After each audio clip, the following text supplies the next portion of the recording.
Entonces, en el capítulo 3, 21, dice también, pero ahora, aparte de la ley, aparte de la Torá, se ha manifestado la justicia de Dios, es decir, la fidelidad de Dios al pacto, testificada por la ley y por los profetas.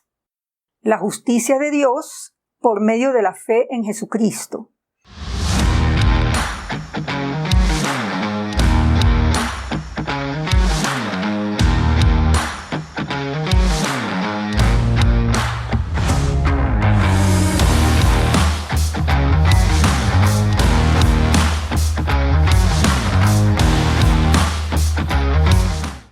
Para todos los que creen en Él, porque no hay diferencia. Entonces, todos es judíos y gentiles, ¿sí? Y esto de ser justificados, dice, en el versículo 24, ¿no? Dice, siendo justificados gratuitamente por su gracia.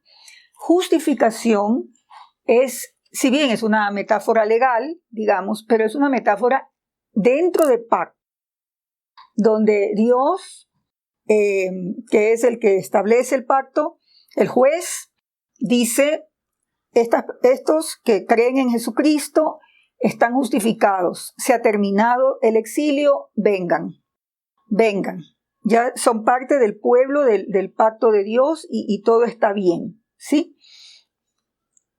Entonces Dios, y lo que argumenta el apóstol Pablo es que Dios ha actuado de manera justa y de manera recta.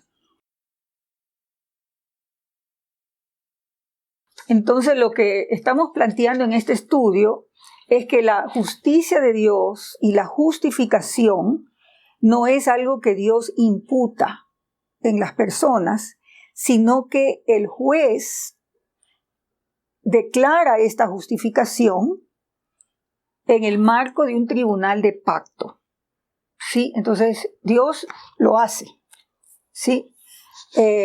Porque aquí dice que todos, versículo 23, todos pecaron y están destituidos de la gloria de Dios. Estar destituidos de la gloria de Dios es haber perdido la gloria de ser imagen, representantes de Dios en este mundo. Porque como lo vimos en el capítulo 1 de Romanos, al idolatrar a las criaturas antes que al Creador, se distorsiona la imagen y ya no reflejan a Dios, sino que se distorsiona la humanidad y viene el pecado y viene una serie de situaciones relacionales que son una distorsión, una ofensa a la imagen de Dios y las consecuencias son terribles. Entonces Dios ahora ha manifestado, ha revelado lo que ha hecho, ¿no?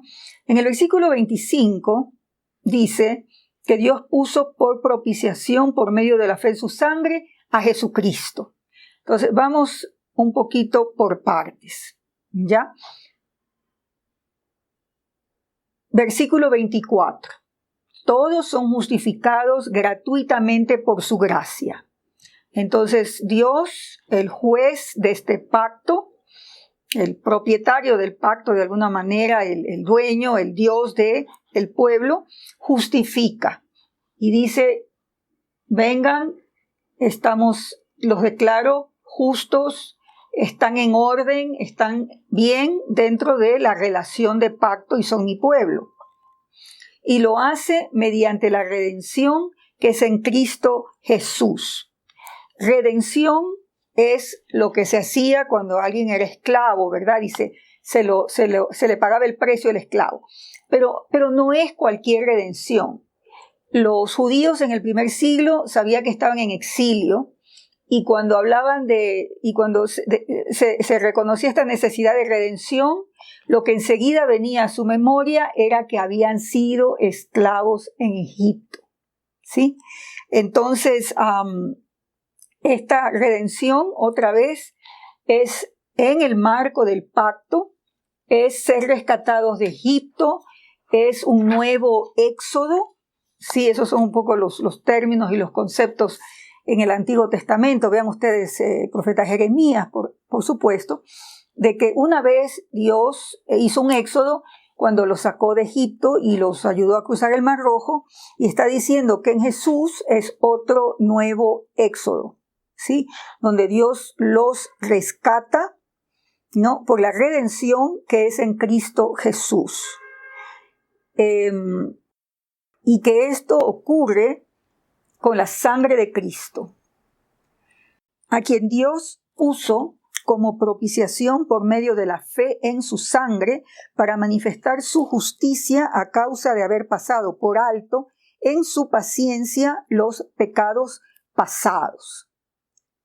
Y el versículo 26, a fin con la mira de manifestar en este tiempo su justicia, manifestar en este tiempo su fidelidad al pacto, a fin de que Él sea el justo, a fin de que Él, Dios, sea el justo, es decir, el que ha actuado correctamente en el marco y en los términos del pacto, y el que justifica al que es de la fe de Jesús.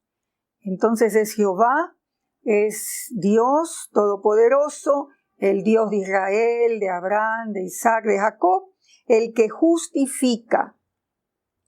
¿A quién? ¿A quién le dice, ven, ustedes son mi pueblo, yo soy su Dios? Estamos dentro del marco del pacto con todas sus promesas de bendición, de protección, de pertenencia, al que es de la fe de Jesús. Esa es la manera. ¿Ya? Entonces, esto es como un resumen muy, muy estrecho de grandes verdades.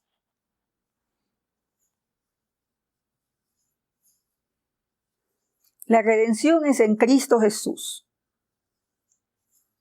Para el apóstol Pablo, Jesús es Jesús de Nazaret. Es una persona, ¿verdad? Histórica, que murió bajo Poncio Pilato y resucitó de entre los muertos.